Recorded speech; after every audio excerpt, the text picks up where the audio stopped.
Dear students, आज हम लोग चर्चा करेंगे एक महत्वपूर्ण टॉपिक की, जिसका नाम है जेंडर आइडेंटिटी। जेंडर आइडेंटिटी यानी कि जेंडर के विषय में हमें क्या समझ आता है, उसके विषय में हम चर्चा करेंगे। What do we understand about gender, इसके विषय में आज हम इस वीडियो के द्वारा कुछ महत्वपूर्ण तथ्य आप लोगों के सामने रखने की कोशिश करूँगा। इसमें सबसे बड़ा प्रश्न ये आता है कि जेंडर के प्रति लोगों की या बच्चों की जो धारणा है कब विकसित होती है, कैसे विकसित होती है। तो इसका एक महत्वपूर्ण सिद्धांत लॉरेंस कोहलबर्ग ने दिए।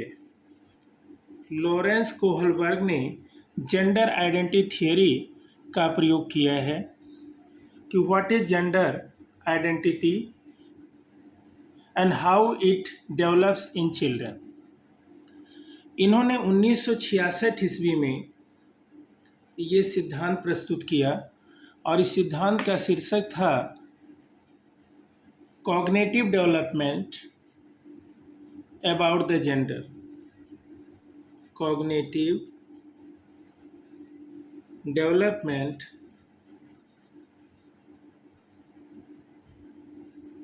About the gender. और इन्होंने ये बताया कि जो जेंडर डेवलपमेंट है, और ये सिद्धांत इन्होंने जो 1966 में प्रस्तुत किया, इसमें इन्होंने ये बहुत ही क्लियर ढंग से बताने का प्रयास किया कि जेंडर के विषय में बच्चों का जो ज्ञान है वो cognitive maturity and biological process के द्वारा होती है। बायोलॉजिकल प्रोसेस के द्वारा होती है, न कि किसी के सिखाने से या समझने से।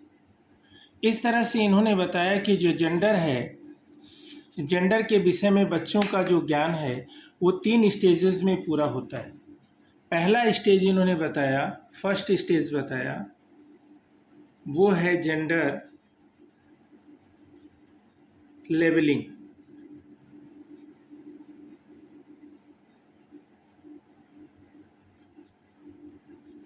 जेंडर लेबलिंग, जेंडर लेबलिंग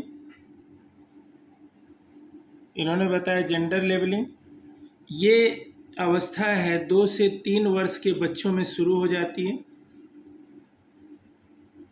इस अवस्था में बच्चा ये जानने लगता है कि उसके हेयर स्टाइल और उसके ड्रेस सेंस के आधार पे वो मेल या फीमेल है।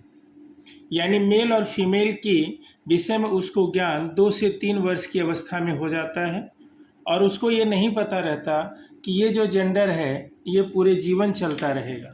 ये जो जेंडर हमारा है, मेल है तो मेल और फीमेल है तो फीमेल, ये पूरे जीवन चलता रहेगा, ये उसको आभास नहीं होता, ये उसको ज्ञान नहीं होता। दूसरी अवस्था इन्होंने बताया जेंडर स्टेबिलिटी। ये होती है 4 से 5 वर्ष की उम्र में। 4 से 5 साल के बच्चों में जेंडर स्टेबिलिटी आ जाती है, और उसको ये पता होता है कि जब मेरा जो जेंडर है ये हमेशा ऐसा ही रहेगा, लेकिन अगर हम ड्रेस सेंस चेंज कर देते हैं, अगर हम लड़कियों के जैसे पहनते हुए कपड़े देखते हैं या हेयर स्टाइल में बदलाव लाते हैं, तो हमारे जेंडर में भी बदलाव आ जाएगा। ऐसा इनको अनुभव होता है, ऐसा इनको ज्ञान होता है। लेकिन तीसरी अवस्था आती है, इन्होंने बताया थर्ड स्टेज है जेंडर कॉन्स्टेंसी।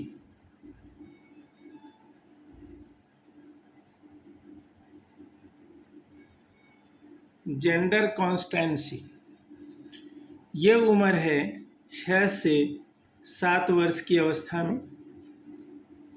इस उम्र में बच्चे को ये ज्ञान हो जाता है कि चाहे अपना ड्रेस कोड हम चेंज कर लें या कुछ भी कर लें, हमारी जो जेंडर है वो परमानेंट रहेगी, वो बदलेगी नहीं।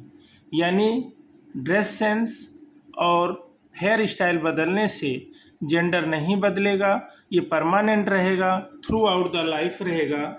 इस तरह से 3 स्टेजेस कोहलबर्ग ने 1966 ईस्वी में अपने सिद्धांत कॉग्निटिव डेवलपमेंट ऑफ जेंडर में इसका वर्णन किया है।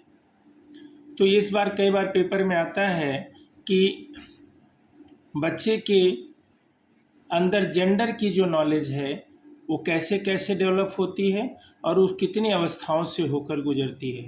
ये शॉर्ट वीडियो है, हमें लगता है आपके लिए ज़रूर फ्रूटफुल होगा। Thank you.